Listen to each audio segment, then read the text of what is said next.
31 décembre 2023. Du bilan au changement, on est rendu en rafale les dernières questions.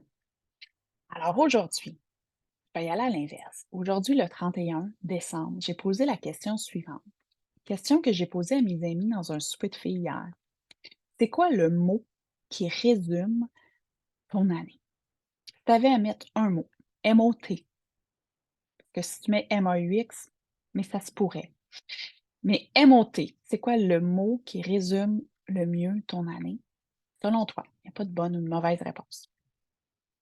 Ensuite, pour 2024, c'est quoi le mot que tu aimerais incarner, tu aimerais obtenir?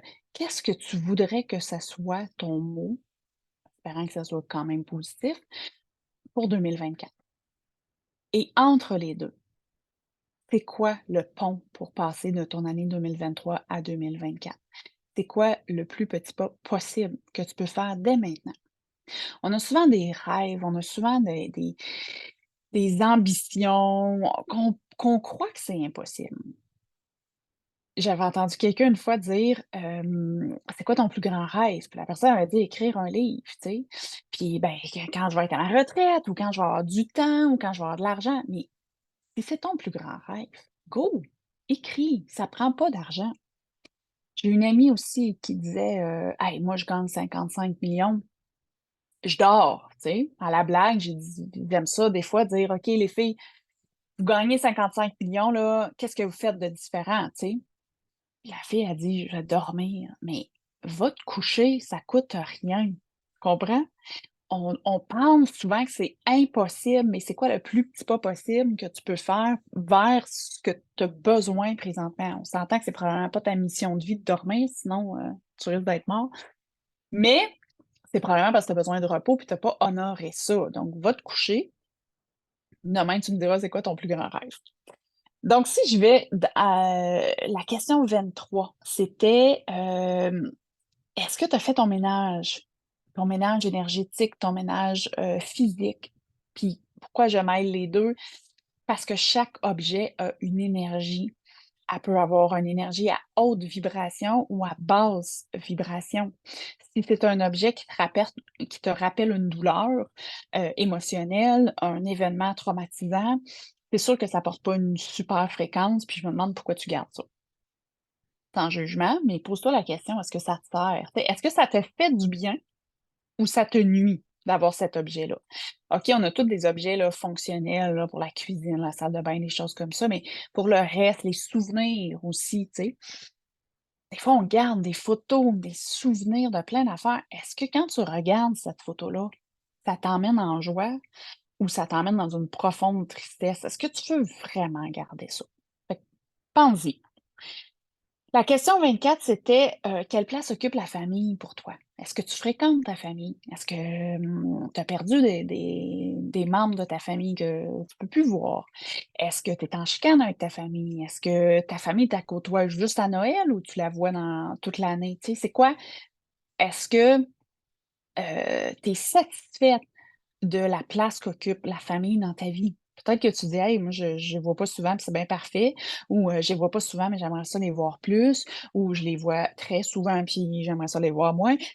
Il y a pas de bonne ou de mauvaise réponse, mais c'est juste de dire, prends conscience de quelle place occupe la famille pour toi, puis qu'est-ce que tu pourrais faire de différent, si ça te rend malheureuse.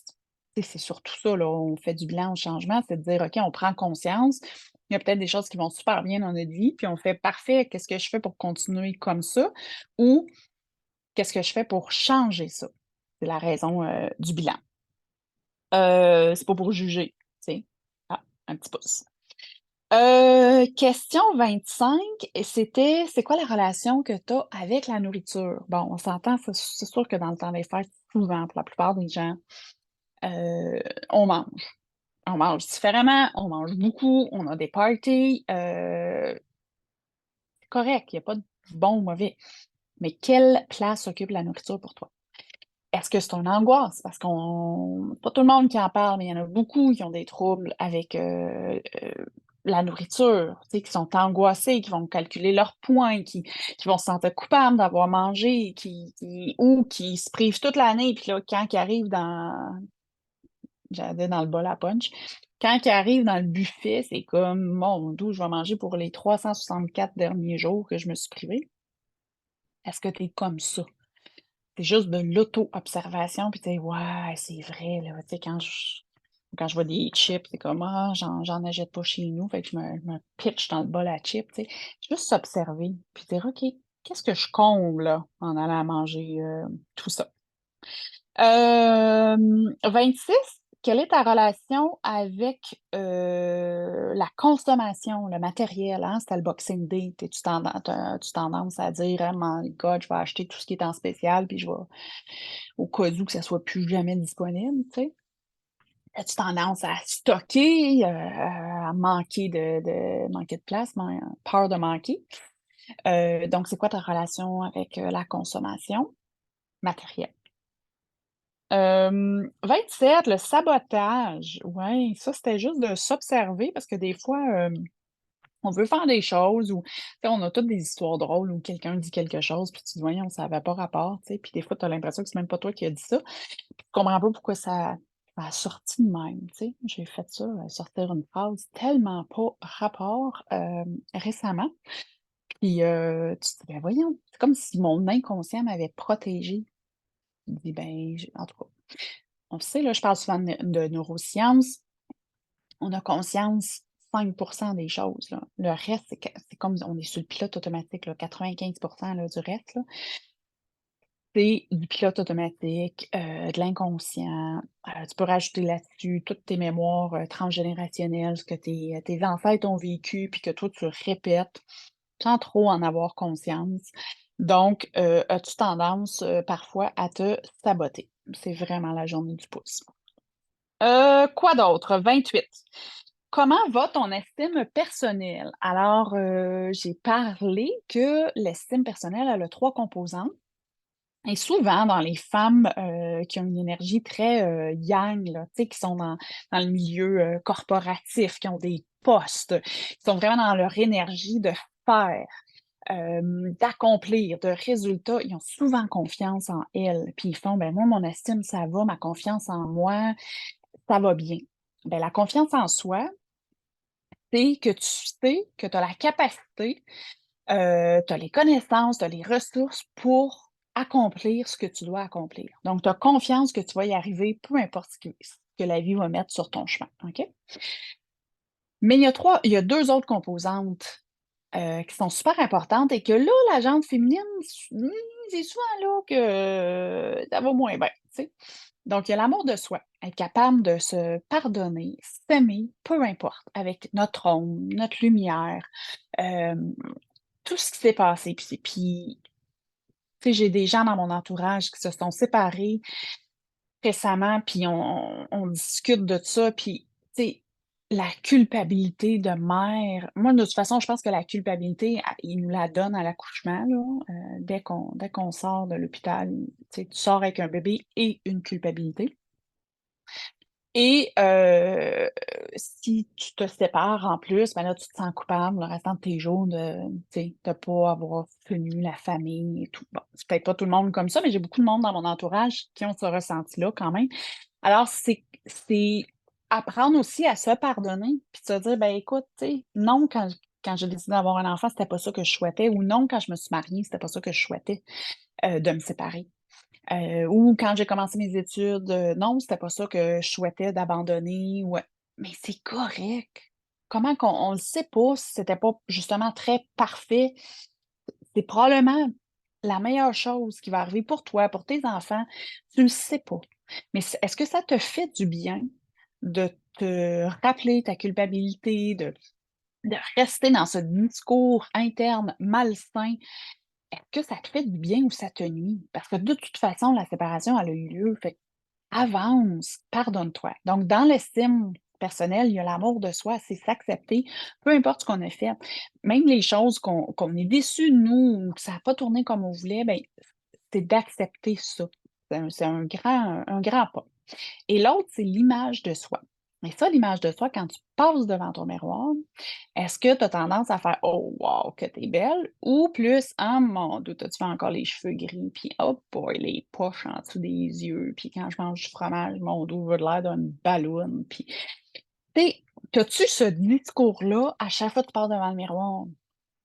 De l'image de toi que puis ça, c'est sûr que les réseaux sociaux, puis les filtres, puis tout, ce qu'on voit, les la maigreur, puis tu sais, faut que tu fites dans le moule, sinon ça marchera pas. Ben, en tant que société, on a un grand, grand chemin à faire, je pense, sur, l'estime personnelle en lien avec l'image de soi.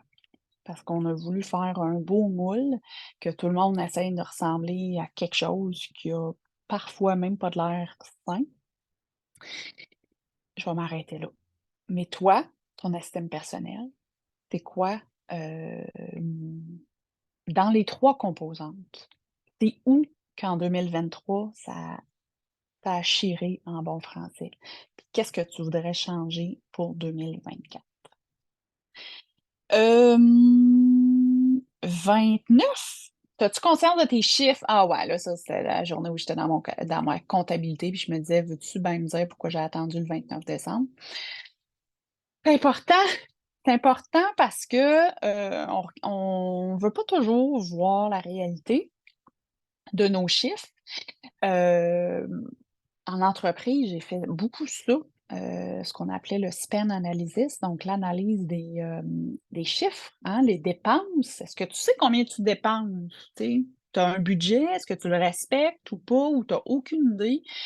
Des fois, c'est le fun, c'est pas t ben, le fun, ça peut être plate, mais c'est intéressant, de regarder où est allé ton argent en 2023, pour que tu aies conscience. Puis peut-être tu vas dire: «Ouais, c'est parfait, c'est exactement comme ça que je veux dépenser en 2024, 10 pouces» ou pas. Puis là, qu'est-ce que tu vas faire de différent? Est-ce que tu vas te faire un budget? Est-ce que tu vas changer des trucs? Encore, du bilan au changement, c'est d'en avoir conscience. Si tu joues à l'autruche, tu te caches, puis à chaque mois, tu payes, tes comptes ou pas, tu roules sur le crédit, puis là, tu sais plus trop, puis là, tu as tellement peur d'ouvrir ton compte que tu le regardes même pas. Voilà. Et l'argent, est intimement aussi lié avec l'estime de soi. Je vais arrêter ici pour ça. On en reparlera. 30, est-ce que tu as commencé quelque chose que tu as pas terminé? J'ai parlé de mon super défi, au début de l'année. J'avais dit: «Je vais faire une chanson par jour pendant 365 jours». Je l'ai fait pendant 30 jours, me suis tannée. Je vais être bien honnête, là, je me suis tannée. Puis pourtant, j'adore danser, j'adore la musique. J'en ai à peu près, 107 là, je pense, dans ma playlist que j'avais faite. Mais j'ai comme arrêté de le publier. J'ai pas tant arrêté d'écouter de la musique, mais j'ai arrêté de le publier en me disant: «Ça sert à qui? Ça sert à quoi? Je fais ça pour qui? Je fais ça pour quoi?» Fait que je me suis tannée, mais ça m'a aussi appris que moi, les défis de 365 jours, je trouve ça long. Tu sais, je suis plus une fille de on fait quelque chose, c'est beau, après ça, on fait autre chose, puis je beaucoup de créativité, puis je m'ennuie dans la routine. Donc mais quand même, en novembre, j'ai écrit un texte par jour que j'ai publié, et là, en décembre, c'était, bilan au changement, donc 31 questions. Qu'est-ce qu'on va faire en 2024? Mmh. Je vais finir en disant que mon mot pour, 2023 a été libération. Là, je pense que moi, dans les 3 dernières années, j'ai beaucoup, beaucoup, travaillé, dans le spirituel, dans le psycho, dans comprendre, tout, mon arbre, intergénérationnel. Je pense que j'ai gratté tellement que je suis montée jusqu'à Adam et Ève. Fait que là, j'ai fait: «OK, là, c'est assez. Je pense que 2024, c'est le temps de retourner dans le monde». Alors mon mot pour, 2024, c'est action. Donc, toutes les idées qui cogitent dans mon cerveau et il s'en passe beaucoup de choses dans mon cerveau dans une journée. Ben là, ça va être en action. Fait qu'il y a plein de projets que j'ai envie de mettre en action pour 2024. Alors, je vous souhaite une superbe soirée. J'espère que vous allez penser au moins à votre mot qui résume 2023 et qu'est-ce que vous souhaitez pour 2024. À l'année prochaine. Bonne soirée tout le monde.